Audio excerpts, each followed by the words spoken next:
लगता है उन्हें पता चल गया।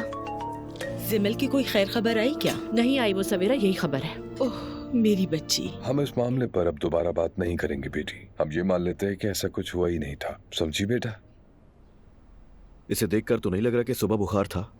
फ्रेश लग रही है। तो तुम ये कहना चाह रहे हो कि इसे बुखार नहीं है और मैं झूठ कह रही थी? दुआ, मैंने ऐसा तो कुछ भी नहीं कहा। क्यों लड़ रही हो तुम मुझसे? हाँ, क्या मैं आकर इसे वीकेंड पर ले जाऊंगा तो तुम्हारा उस बात पर भी मुंह बन रहा है? अजलान, मैं 8 माह की बच्ची को 2 दिन के लिए तुम्हारे पास कैसे छोड़ सकती हूँ? तो ठीक है, तुम्हारी ये बात भी मैं समझने को तैयार हूँ। मुझे मालूम है ये मौजूद आपके लिए हसास है। आप फिक्र मत कीजिए, मैं किसी को नहीं बताऊंगी इस बारे में। तुम गलत आदमी से टकरा गए हो।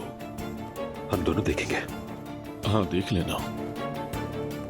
ये लोग तो कब से हमारे पीछे लगे हुए हैं, बस एक जिमल की ही कमी थी। हालांकि मैं तो समझ रही थी कि जिमल और महते के दरमियान कुछ चल रहा है। तौबा है मेरी,